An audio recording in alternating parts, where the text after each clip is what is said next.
Bonjour, nous arrivons à la fin de la formation préparant au titre de formateur professionnel d'adulte, mais il y a encore beaucoup de travail à faire pour peaufiner la compréhension de vos cours, préparer votre passage devant le jury et rédiger votre dossier technique qui va vous servir d'appui à la présentation à l'oral et au passage de votre titre.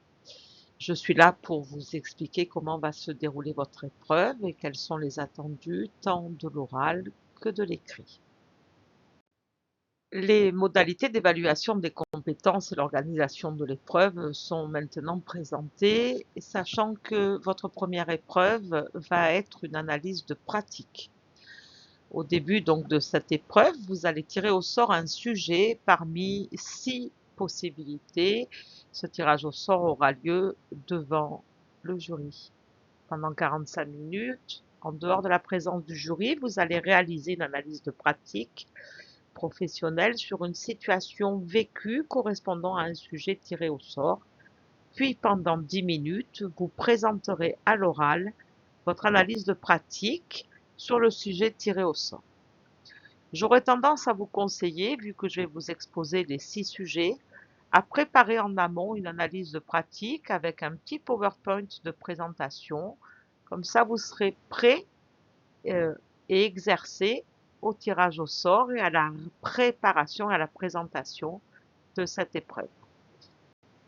Alors, les 6 sujets que vous pouvez tirer au sort pour l'analyse de pratique sont les suivants. Une analyse de pratique sur la conduite d'un entretien avec un apprenant. Une analyse de pratique sur une animation de séance d'une durée comprise entre 1 et 3 heures. Une analyse de pratique concernant la conception d'une ressource ou d'un support pédagogique. Une analyse de pratique concernant la mise en œuvre d'une évaluation. Une analyse de pratique concernant une situation d'accueil individuelle ou collectif. Enfin, une analyse de pratique concernant une situation de communication avec un autre formateur, un membre du collectif pédagogique ou un membre de l'équipe de direction.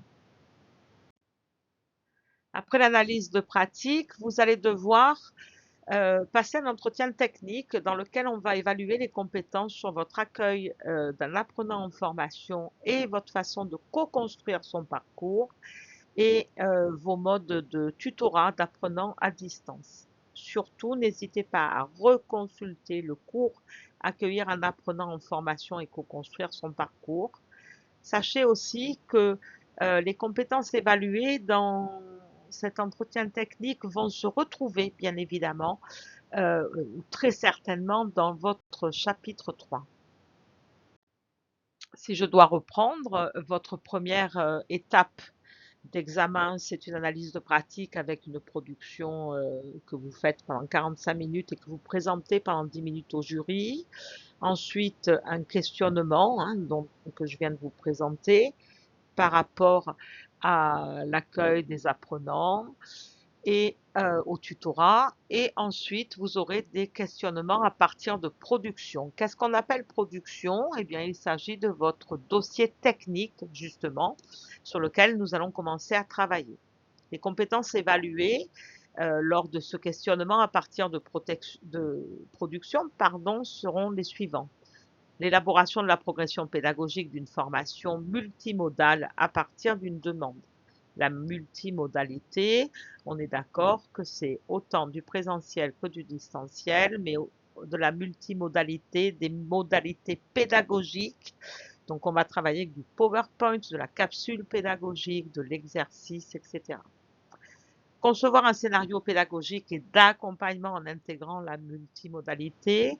Je vous ai déposé un modèle de scénario d'accompagnement et nous avons déjà longuement travaillé sur les scénarios pédagogiques. Si nécessaire, nous allons revenir dessus. Autre compétence évaluée, la conception d'activités d'apprentissage et d'évaluation, toujours avec de la multimodalité, et l'animation en formation pour faciliter les apprentissages en fonction des modalités proposées.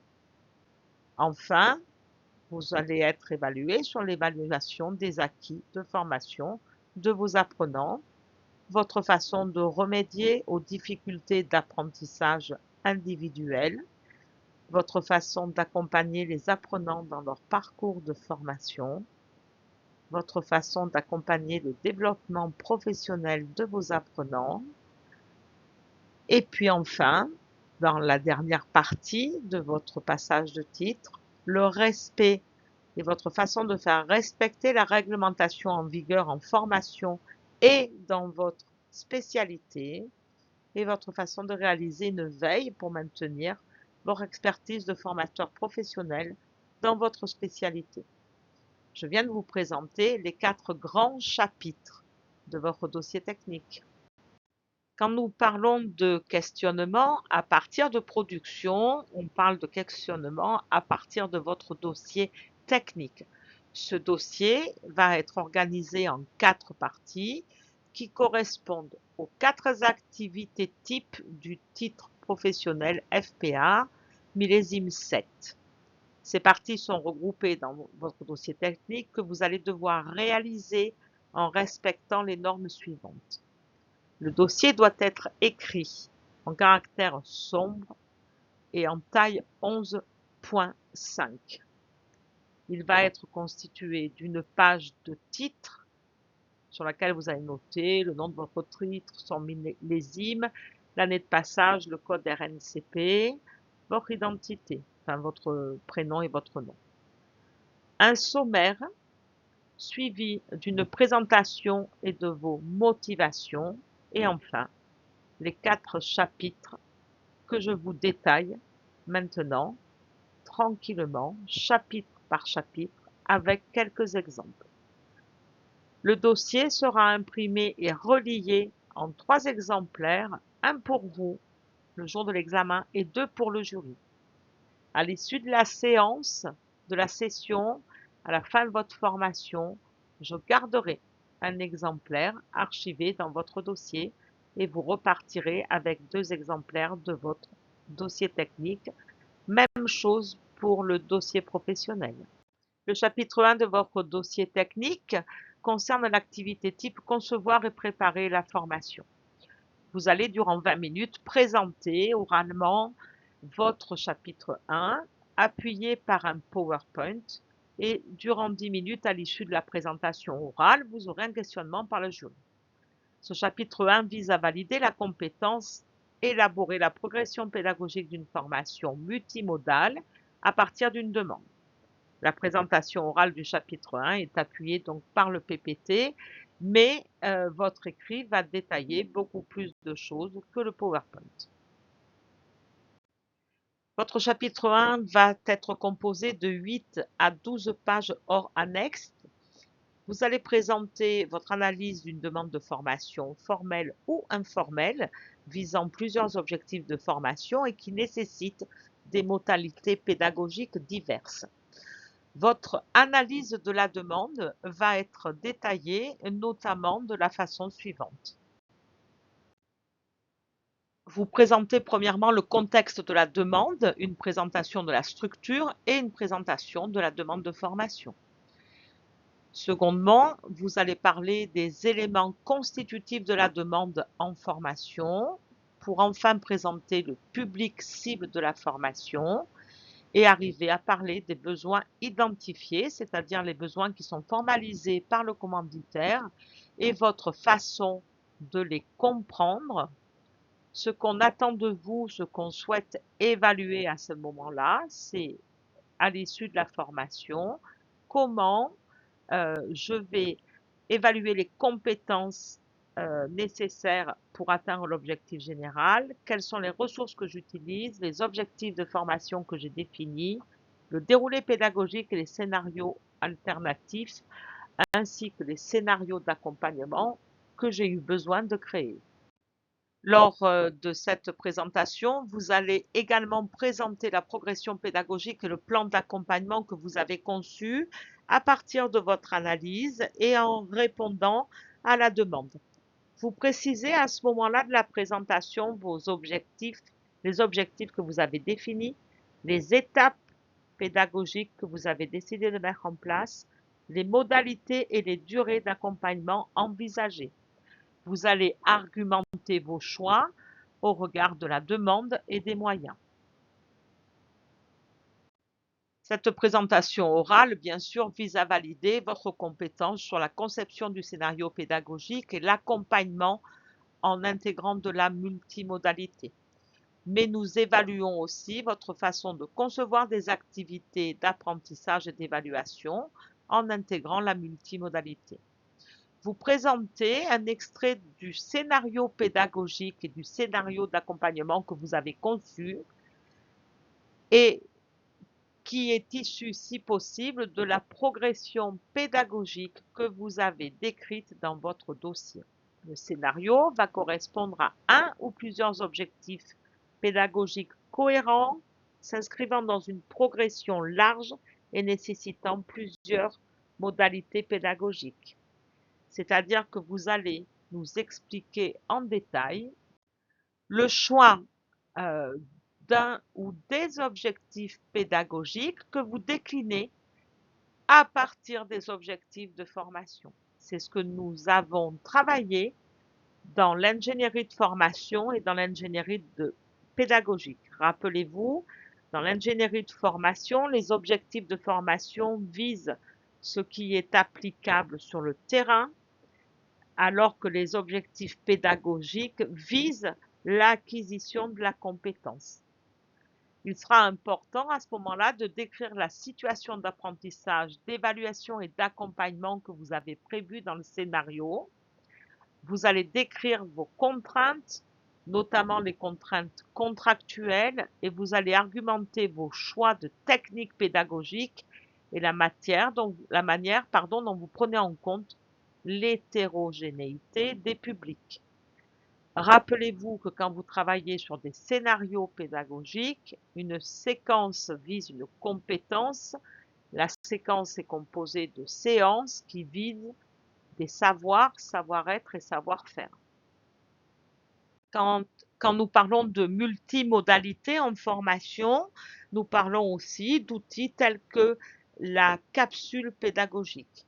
C'est dans cette oral, dans cette partie de l'entretien avec le jury, que vous allez diffuser une capsule pédagogique qui a été créée et conçue dans le cadre d'une situation citée précédemment, dans le cadre de votre situation de conception de formation. Il va falloir que vous décriviez votre démarche de conception, comment vous avez créé votre capsule, comment vous l'avez construite.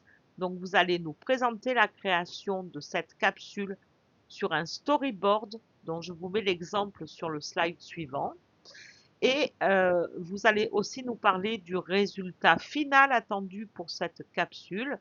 Précisez-nous lors de la présentation ou sur le storyboard les modalités d'utilisation par les apprenants et par le formateur. Il est souhaitable que vous argumentiez vos choix techniques et pédagogiques.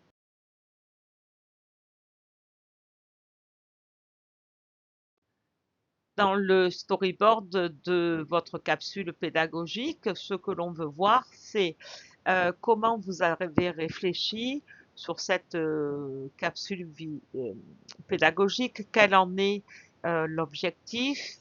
Est-ce que c'est une capsule qui va être créée pour présenter la session de formation?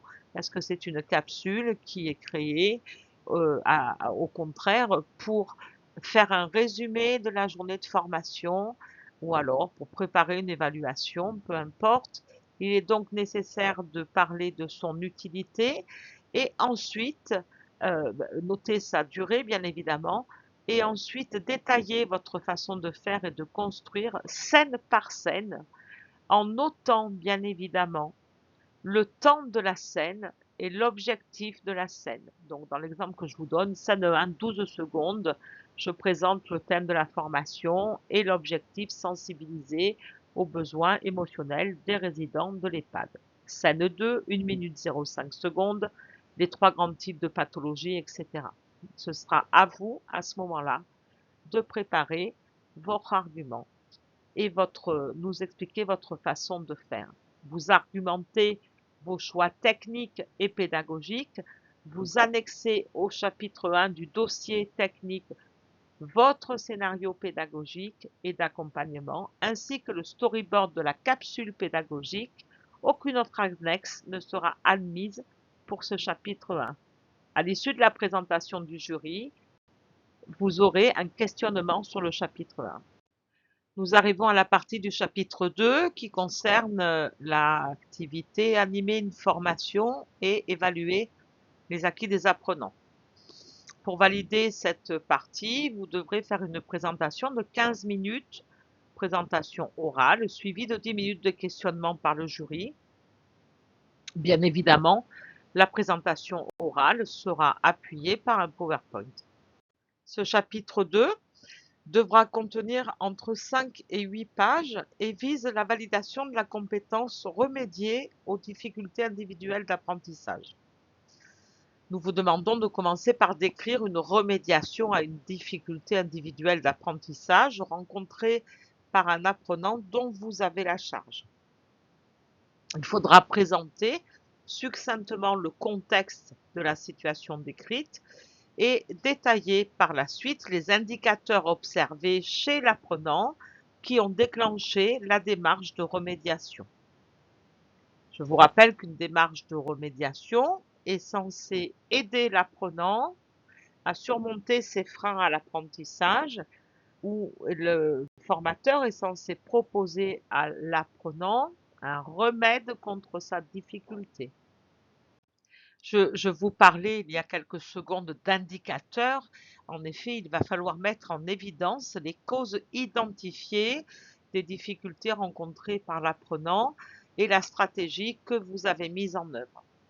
Il va falloir donc pour cela que vous argumentiez, que vous nous expliquiez votre démarche diagnostique mise en œuvre et ce que vous avez pu identifier. Il est important que là, nous comprenions, que le jury comprenne quelles sont vos façons d'observer, de repérer, quelles sont les démarches diagnostiques que vous mettez en place et comment vous repérez les difficultés rencontrées.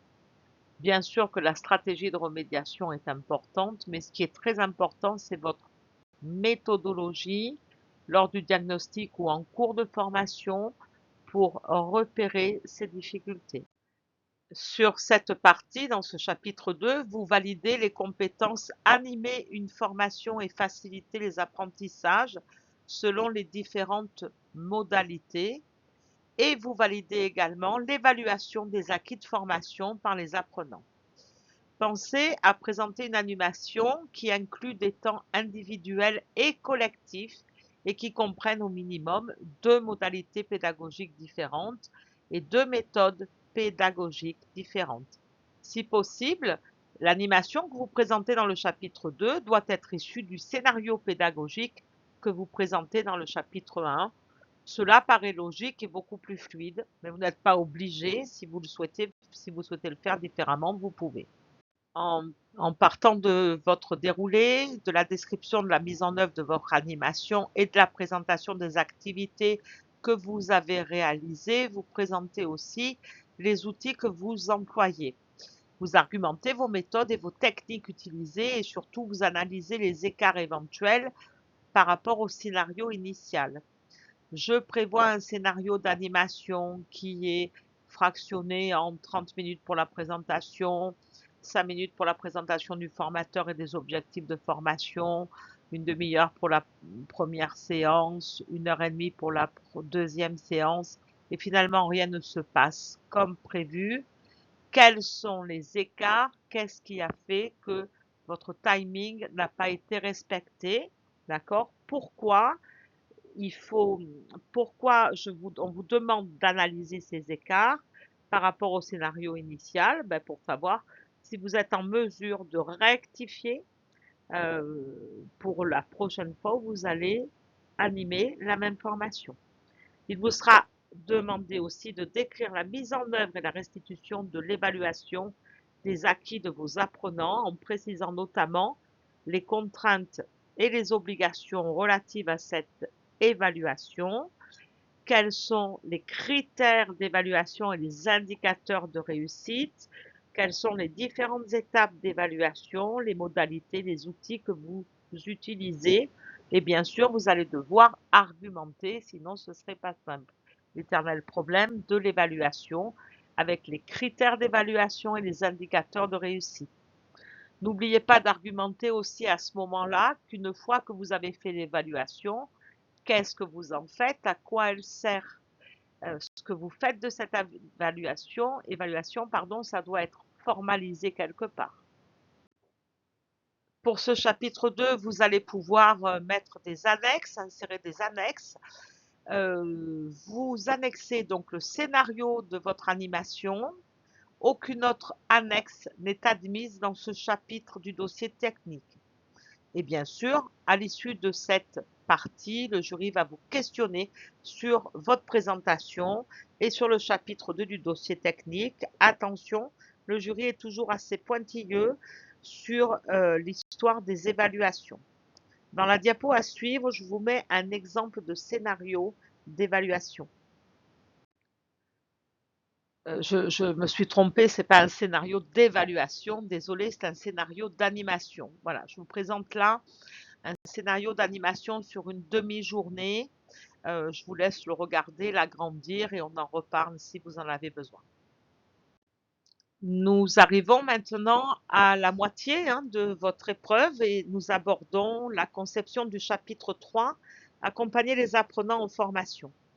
Ce chapitre sera écrit entre 7 et 10 pages et il vise à valider la compétence accompagner le développement professionnel des apprenants. Cette présentation succincte du contexte de la situation que vous allez décrire va, au cours de cette présentation, vous allez préciser et argumenter le contenu et les modalités de votre articulation de temps de formation et d'accompagnement avec le développement professionnel d'un groupe d'apprenants. C'est le moment où on parle de TRE, technique de recherche d'emploi. C'est le moment où on parle de l'accompagnement en lien avec les spécificités de chaque apprenant. C'est le moment où on va aborder, où on va glisser tranquillement vers le chapitre 4, en étudiant aussi la typographie, la topographie du terrain, de la région sur les offres d'emploi et autres. Et on va également apprendre les techniques de recherche d'emploi aux stagiaires, notamment la technique de l'escargot, d'accord? Je suis au centre de la coquille d'escargot et je commence à chercher dans le périmètre autour de chez moi. Et au fur et à mesure, en faisant des cercles, j'agrandis mon périmètre de recherche. Il est important aussi de préciser que d'un point de vue légal, dans la formation professionnelle pour adultes, 3 et 6 mois après les formations diplômantes, on a un contact avec notre stagiaire pour savoir s'il est entré en emploi ou pas, ou s'il suit une nouvelle formation. Et on fait ainsi un suivi pour valider l'intérêt des formations diplômantes que le stagiaire aura suivies. Il vous est donc demandé de renseigner un exemple de situation d'évaluation d'un diagnostic, pardon, un exemple de situation d'apprentissage. Vous allez ensuite préciser et argumenter vos choix, vos modalités et vos outils d'accompagnement à la recherche d'emploi ou de stage, d'accord? Et vous allez argumenter en quoi ça a été bénéfique, expliquer en quoi ça a été bénéfique pour votre apprenant. Je vous mets à suivre un exemple de plan de rédaction du chapitre 3.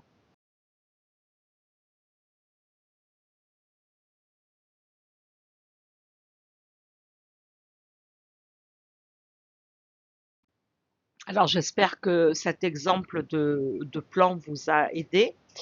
Le cas présenté dans votre chapitre 3 doit s'inscrire dans un parcours qui va inclure des temps d'accompagnement ou de suivi individuel et collectif. Vous allez décrire les étapes principales de votre scénario d'accompagnement initial, l'accompagnement que vous avez réellement mis en œuvre en prenant des exemples et surtout l'exemple d'un apprenant en particulier avec les outils utilisés pour le suivi et les éléments de traçabilité attendus, entre autres. argumenter les éventuels écarts entre le scénario d'accompagnement initial et les scénarios réellement réalisés, présenter également le déroulement d'un entretien avec cet apprenant et les suites données à cet entretien. Vous annexez au chapitre 3 du dossier technique la synthèse de l'entretien présenté. Aucune autre annexe n'est nécessaire à l'élaboration de ce chapitre 3. Nous avons travaillé en cours sur les différents entretiens en cours de formation. Donc, n'hésitez pas à vous rapprocher de ces documents-là. Enfin, nous arrivons à la dernière partie de votre dossier technique qui est le chapitre 4. Inscrire sa pratique professionnelle dans une démarche de qualité et de responsabilité sociale des entreprises. C'est le chapitre qui peut-être vous posera le plus de problèmes parce qu'il reste un petit peu abstrait. Durant 10 minutes, vous ferez une présentation orale, appuyée de votre PowerPoint, et vous aurez des minutes de questionnement. Bien évidemment, le paramétrage du chapitre est aussi cadré. Il doit faire à minima 10 pages, à maxima 15 pages, et il vise à valider la compétence, réaliser une veille pour maintenir son expertise de formateur et de professionnel dans sa spécialité. Vous allez donner la forme d'un dossier de veille structuré en 4 parties. Je vous présente ces parties. Alors, premièrement, une partie décrivant le dispositif de votre veille professionnelle et pédagogique et les outils sur lesquels vous vous appuyez. Je vous conseille de nous présenter ça comme un réel fichier de veille, avec des tableaux, des liens, etc.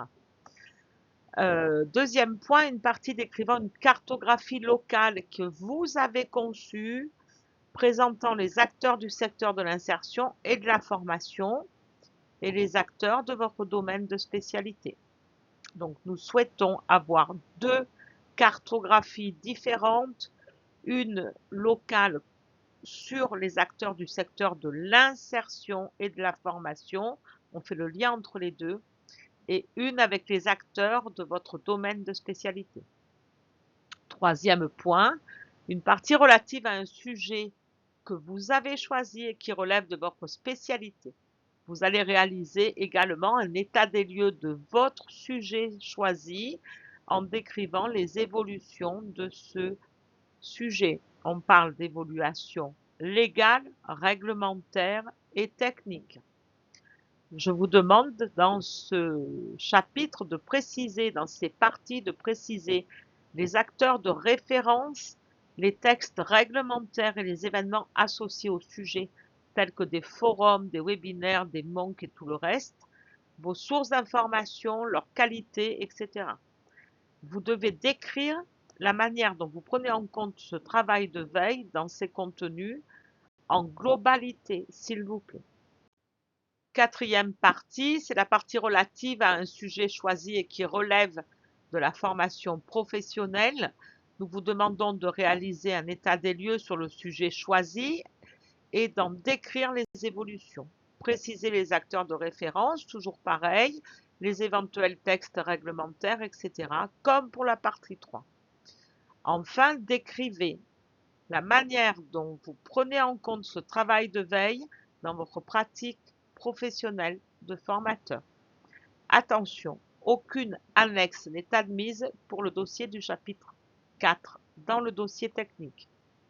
Je vais pas tarder à vous présenter là un plan de ce dossier technique qui va vous donner des idées un petit peu plus concrètes de ce que l'on attend de vous.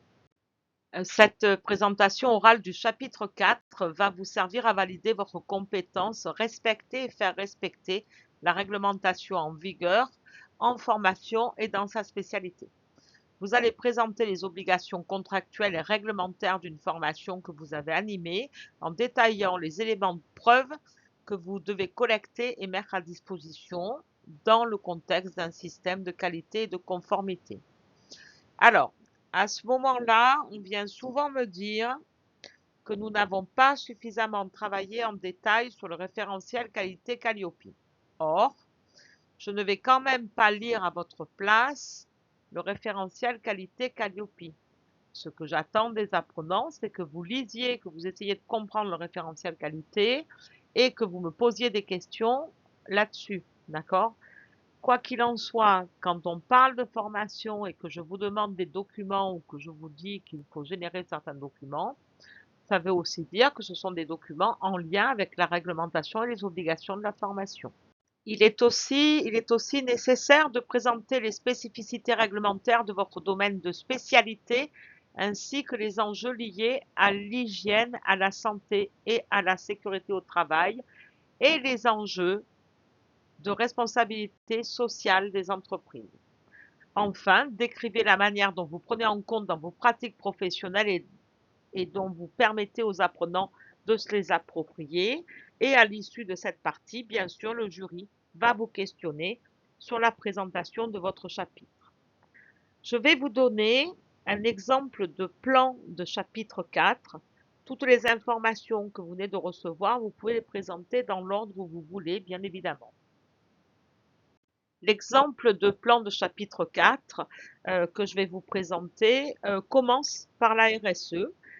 Il s'agit d'une future formatrice qui forme dans le yoga. Donc, pour insérer sa pratique professionnelle dans la RSE, c'est son premier intitulé.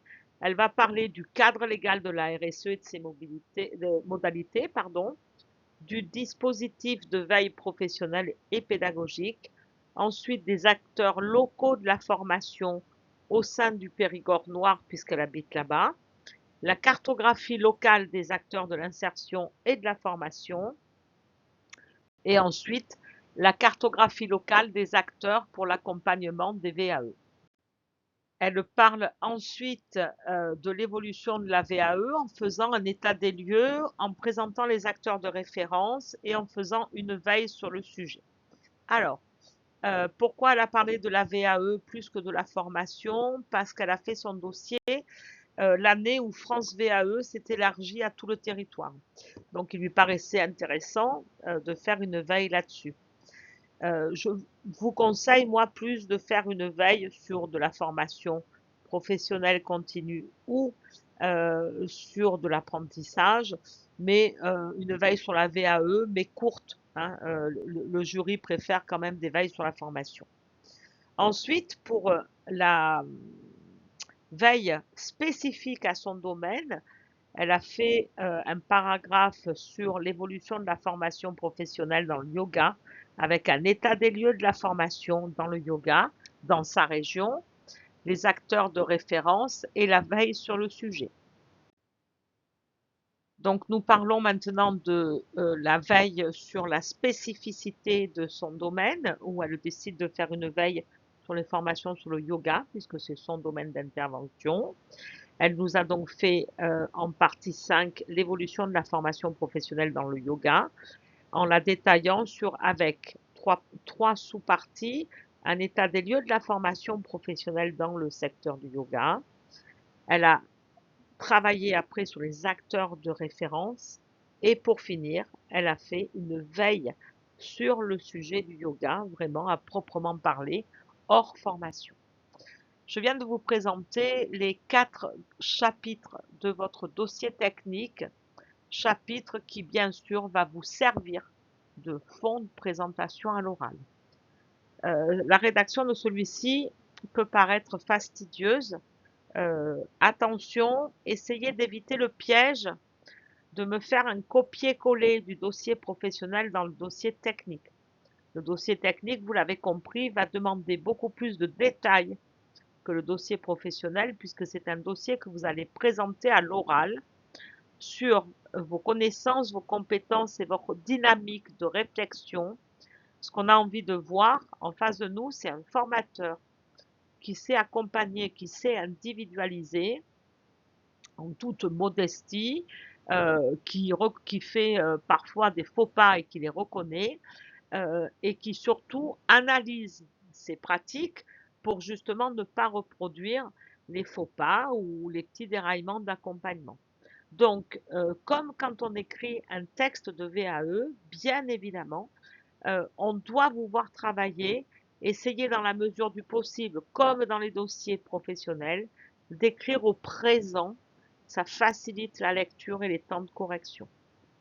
À l'issue de la présentation de ces 4 chapitres, vous aurez avec le jury un entretien final qui n'aura rien de formel, mais qui sera plutôt un échange entre professionnels, entre pairs, pour savoir comment vous voyez votre formation de formateur dans le futur. Allez, je vous souhaite bon courage pour votre rédaction. Sachez que je reste disponible pour tous les conseils individualisés. Merci de votre écoute.